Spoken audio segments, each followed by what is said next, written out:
Good morning, everyone, and welcome to Mid Morning. A lot of young women are drinking their way onto the organ transplant list. Kennedy Hayes has more on this story. The medical director of liver transplants here at UC Health says more younger people, particularly women, are needing liver transplants. Some patients are as young as their early 20s. I went into the hospital thinking I had pneumonia, and I left with a new liver 5 weeks later. Emma Lillybridge says drinking heavily during her 20s landed her in the hospital. Not sure if she would ever walk again or even survive. In a brewery, I worked behind the scenes too, like in the actual brew house, brewing beer. So I was surrounded by a ton of men that were just like chugging beer 24/7. So it wasn't uncommon for me during a shift, people walking up and being like, "Oh, do a beer shot." It threw me into liver failure by the time I was 30. I needed a transplant or I was going to die. Medical director of liver transplants at UC Health, Dr. James Burton, says he's seeing more patients around Lillybridge's age. The shift in younger women into their 20s and 30s, which I had never seen young women need liver transplants at that age. And that is not unique to us. That is a problem across America. Alcohol is the leading cause of liver disease. Burton says alcohol-related liver disease leads to nearly 50% of all liver transplant surgeries in America. It's green, this is bile. A decade ago, it was mostly men in their 50s and 60s needing liver transplants. Things took a turn during COVID-19 lockdowns when more people drank excessively at home. Plus, women process alcohol differently than men. So if you're splitting a bottle of wine with your spouse, there's 5 drinks in a bottle of wine. 2 drinks go to the woman and 3 drinks go to the man. This is moderate to severe drinking. Lillybridge, back on her feet and sober since her surgery a year ago, says she's sharing her story to save someone else. I really think that people don't recognize how normalized heavy drinking has become in our culture. The liver is the only internal organ that can heal on its own if you give it the chance, so doctors say taking a few weeks or months off from drinking can be good for you. In Aurora, Colorado, Kennedy Hayes, Fox News. Demand for popular GLP-1 drugs has skyrocketed. But while many can see the health benefits like weight loss and blood sugar control, some experts say shedding pounds, well, it can also impact your relationships. Mandy Gaither talks to a psychologist about how the medicine can strengthen or weaken a person's connection to their partner. It's a huge life change. Losing large amounts of weight can make us healthier, even happier, but some believe it can also lead to other changes. In general, anytime somebody undergoes a significant change in their life, it will impact their relationship. Psychologist Leslie Heinberg with Cleveland Clinic says that impact can be positive or negative. Since GLP-1 drugs are new, it's unclear how weight loss due to the medicine may affect relationships, but there are studies into the toll weight loss surgery can take. Although most relationships remain intact, there is a significant increased likelihood to get married in the 5 years after weight loss surgery, as well as an increased likelihood to become separated or divorced after bariatric procedures. Heinberg says negative impacts can happen when a partner isn't 100% on board with diet changes or shifts in physical activity. There may also be a change in sexual desire, which can put a strain on a relationship. To avoid problems with a partner, she says to find new, healthy ways to connect, keep the lines of communication open, and let them know how to support you. Most relationships weather the storm and find new ways to come together. For Health Minute, I'm Mandy Gaither.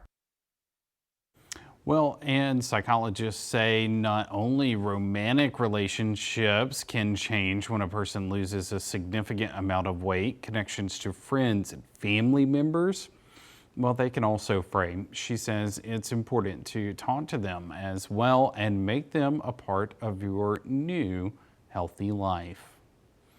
Well, we may have been experiencing a warm-up this past week, but here and across the U.S., it has been cold this winter. For some, it's known as soup season, hot chocolate, or hot tea season. But do those warm drinks actually warm us up? Susan Elizabeth Littlefield spoke with an international expert who says the answer may depend on when you drink. When it comes to wintering winter, we all have our tricks. I usually just go indoors and I just get in a blanket. What do you do to warm up? Head south. As for local remedies, there's the Warm Como Conservatory and the go-to internal relief. Chai. Probably just coffee. Hot tea. For Zach Johnson, the preference is clear. My daughter has discovered hot chocolate, and when your 2-year-old discovers hot chocolate, you start to fall in love with hot chocolate again. Fun, but is it functional? Do you think that warm liquids actually warm us up? I suspect in some way they do. I don't know exactly how, but yeah, I think so. What do you do to warm up when you're outside? Hot water. Dr. Nathan Morris is coming in hot with the answer. When indoors, Dr. Morris works at the University of Colorado. He helped run an intricate study testing how body temperatures respond to hot liquids. Do warm liquids actually warm our bodies up? So the answer is it'll depend on the situation you're in, but most of the time, no, they won't. Dr. Morris says if you are outdoors, water-based drinks or soups will stop the symptoms of cold, but not raise your actual body temperature. So you drink hot water, your shivering reduces, your metabolic rate reduces, but your core temperature isn't affected. But he says the warm liquids may bump up your temp a little if you drink them before you go outside and put your body into stress mode. Still, an outdoor coffee, he says, has its perks. It makes you feel more comfortable and it stops you from shivering, which is going to make you feel a lot better. So at the least, hot drinks warm souls. Susan Elizabeth Littlefield, CBS News. I like coffee on a cold day. It makes me feel better. Dr. Morris also has done research on cold beverages and found they don't change core temperature either. Pretty interesting stuff. Well, Walmart is laying off or relocating some workers. In a memo USA Today obtained, the company says it's closing its office in Charlotte, North Carolina. It says it's asking employees at smaller offices to move to its hubs in California and Arkansas. Walmart is in the middle of a broader relocation effort. Its headquarters in Bentonville, Arkansas is newly opened. Quicksilver, Billabong, and Volcom are permanently closing all of their stores. More than 100 locations across the U.S. are shutting down in the coming weeks. This after their operator, Liberated Brands, filed for bankruptcy. Liberated Brands blames fast fashion rivals and other economic factors for its financial struggles. The good news is the economic surf and skate-inspired brands aren't disappearing altogether.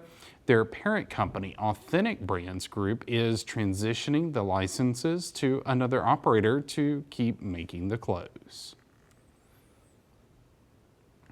Black history and the arts are coming together in Columbus. I'll tell you more after the break. Stay with us. Welcome back. During this Black History Month, CBS will launch Beyond the Gates, the first 1-hour daytime drama to feature a primarily Black and multicultural cast. The show's actors and producers discuss the daytime drama's historical significance in this behind-the-scenes preview. Beautiful. It's an absolute thrill to be a part of this historic moment in daytime television. Beyond the Gates is the first soap to be greenlit in over 25 years, a collaboration between CBS and NAACP. It's exciting. Groundbreaking for everyone in the industry, not just our show. Beyond the Gates! A predominantly African-American and multicultural cast. This is the first of its kind. Yes. We are the genesis. It's a big deal. I'm just so incredibly humbled to be a part of history. We're bringing together folks behind the scenes that made it happen. Procter & Gamble with Sheila, this was her vision. We have a show. She and Michelle Valjean partnered together, then it just became electric. Michelle, she's the first person of color to create a soap. Beyond the gates, baby. Let's go. I've been living with this world in my head. I got here and there were faces to the characters, sets, clothes, and so much hair. There's a woman right here. I've always wanted to create a show centered around rich black people. But it's universally accessible. The cast that we have, this is revolutionary. The central story is the Dupree family. A story that's led by a matriarch. We already know that's mama, you know? Look no further than here. We're working with legends. I've been a fan of this man my entire life. It's a lovely place to live. The early 70s, remembering how difficult it was to find roles. And now we have African-American writers, and it lifts my spirit to see how many advances African-American professionals in this industry have made. This is special. Yes, it is. You can't beat this. This is once in a lifetime kind of gig. To be on this one, it feels like trust the timing of your life. You're where you're supposed to be. Talk about a dream come true moment.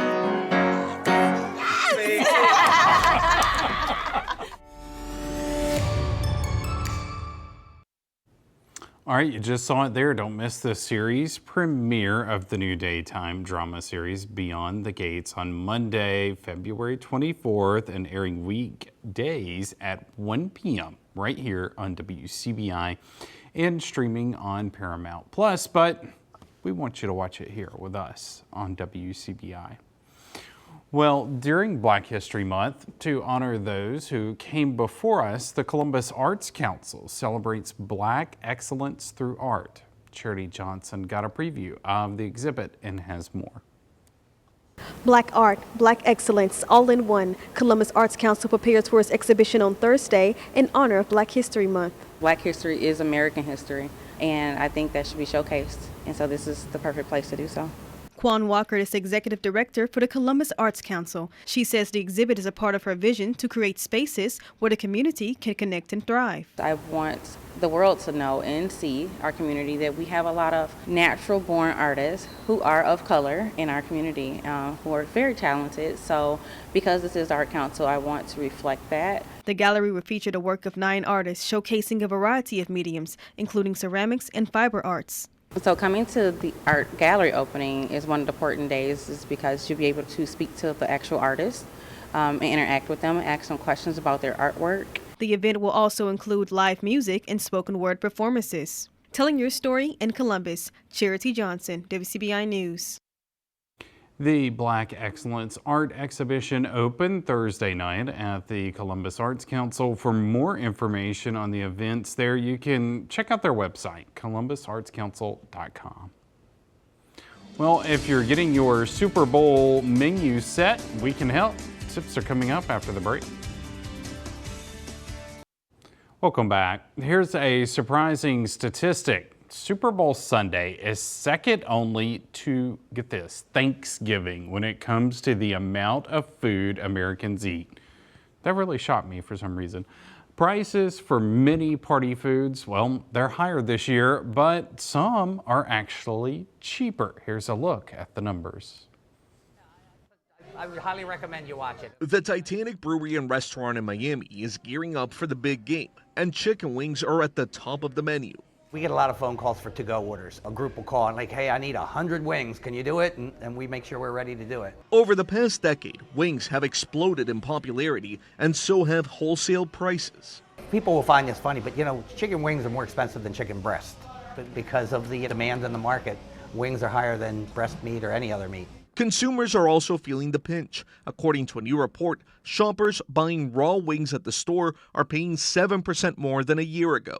Chicken wings continue to be a fan favorite on menus before, after, and during the Super Bowl. Wells Fargo agricultural economist Michael Swanson says guacamole is also a fan favorite, and demand is pushing up the price of avocados. We're seeing avocados up about 11% from a year ago at this time. But there is some good news. Beer prices are up just 2% from last year, and the prices for some other party favorites have actually gone down. Tortilla chips, nacho cheese dip, potato chips, and frozen pizza are all less than last year. And even though wings are more expensive, the celery on the side has dropped more than 8%. We're going to try to make as many people happy as possible. Gilbert Martinez is the assistant general manager at Miami's American Social Bar and Restaurant and is expecting a packed house for the game. Are you gonna have enough wings? We're gonna have plenty. Football, you gotta have beer. It's gotta be cold, and the wings, they gotta be piping hot and fresh, and you can't run out. That's why he will have 2,000 wings on hand to feed hundreds of hungry fans. Cristian Benavides, CBS News, Miami. And for you seafood fans, like myself, shrimp prices are down 4% from a year ago. Well, some people watch the Super Bowl for the game, while others watch for the commercials, and companies spend millions of dollars for 30 seconds of your time. But the time it takes to make these ads is several months. Jen Sullivan sits down with a marketing executive to talk about the marketing magic that goes into making a Super Bowl commercial. A high-stakes matchup for this year's Super Bowl, the Kansas City Chiefs taking on the Philadelphia Eagles. But the stakes are also high for advertisers. Fox, the broadcaster of this year's big game, says some companies paid more than $8 million for a 30-second ad spot. We went all in to make sure that we have the best story. Ricardo Marquez is the vice president of marketing for Michelob Ultra, one of the many beer brands owned by Anheuser-Busch. At Anheuser-Busch, 260 plus ads. We have a clear playbook on how to win the Super Bowl. This year's 60-second commercial, what are two Michelob Ultras? Called the Ultra Hustle. The ad features high-profile athletes being challenged by actors Willem Dafoe and Catherine O'Hara. Would you consider playing us? For the Ultras. In a friendly, yet highly competitive game of pickleball. When it was pitched to me, I thought, this is funny. We're in a friendly game of pickleball. We just happen to be animals on the court. Creating this 60-second ad took almost a year of planning. When we get to the production stage, securing talent, the director,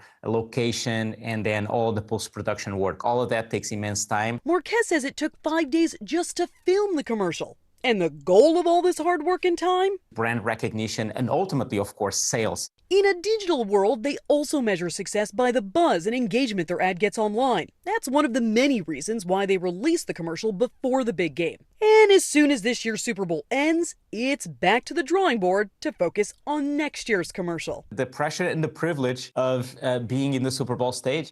For Consumer Watch, I'm Jen Sullivan. It's definitely a lot of pressure there. And you can, of course, watch the Super Bowl Sunday night on our sister station, Fox 4. Stay with us. Welcome back. In Wisconsin, there are several colorful and creative sculptures now on display at the Milwaukee Public Museum. The Construction exhibit is made from thousands of canned goods and non-perishable food items. As Amanda Becker reports, it's all for a good cause. A Polaroid camera, a canoe, and even the famous Wienermobile made out of carrots and beans. Designing with cans is pretty difficult from actual building materials. The Construction event challenged architects from around Milwaukee to design the most Wisconsin thing they could think of. What comes to mind for you? Is it T-Pain?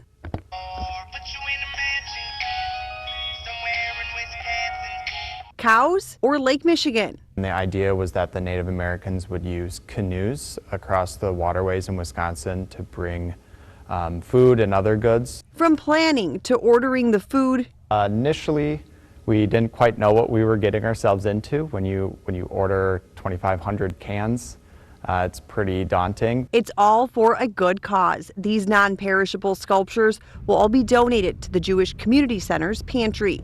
And for Nathan at Bray Architects, it was worth it to see one of his designs brought to life so fast. It's rewarding, yeah. It definitely, makes us want to do it next year. And it's a lot quicker than an actual building going up. And, it only takes a couple hours to build, whereas buildings takes years. All right, metal fans, listen up. Those of you who can still hear, my producer made me say that, but he does feel your pain. You may want to spend your summer vacation in England this year. The original line of Black Sabbath, including frontman Ozzy Osbourne, will hit the stage this summer for the first time in, get this, 20 years. Wow. The group formed in Birmingham, England more than 50 years ago, and that's where they will reunite on July 5th. Osbourne posted on X that he will join original bandmates Tony Iommi, Geezer Butler, and Bill Ward to play one final show at Villa Park. The show is being dubbed Back to the Beginning. Ozzy was diagnosed with Parkinson's disease in 2020, and after canceling a tour in 2023, said his touring days were over. He is calling this show his farewell to his fans. Sabbath won't be the only band on the bill. Metal legends Slayer, Metallica, and Pantera are among all those who will be performing. Maybe I need to go to England. Tickets for the concert, well, they go on sale February 14th. Proceeds will benefit a number of charities, including Cure Parkinson's and the Birmingham, England Children's Hospital. Now, if your musical tastes run less Sabbath and more Swiftie, Sabrina Carpenter's short and sweet era just got a little less short, but even more sweet. The singer, who opened for much of Taylor Swift's Eras tour, announced on Instagram she's releasing an expanded version of her breakthrough album. In addition to a few new bonus tracks, the new Short and Sweet will have a remix of her #1 single, Please, Please, Please, and it features music legend Dolly Parton. Carpenter says it's a thank you present to her fans. After a huge night at the Grammys, the singer took home Song of the Year for Please, Please, Please, as well as Best Pop Vocal Album for Short and Sweet. The deluxe edition of that album comes out on the sweetest day of the year, Valentine's Day. All right, interesting story here. Test tube kangaroos. Yes, they are a thing now. Scientists in Australia produced the first kangaroo embryo through in vitro fertilization. That's a big deal to the folks down under because the continent is home to hundreds of endangered species. Some of the most iconic, like koalas and Tasmanian devils and marsupials. Researchers think the process they developed for kangaroo IVF could be applied to many of those other animals. That could help with the 10-year plan Australia adopted in 2022 to eliminate further extinctions. All right, we'll be right back. All right, thank you so much for joining us on Mid Morning. We hope you have a great day.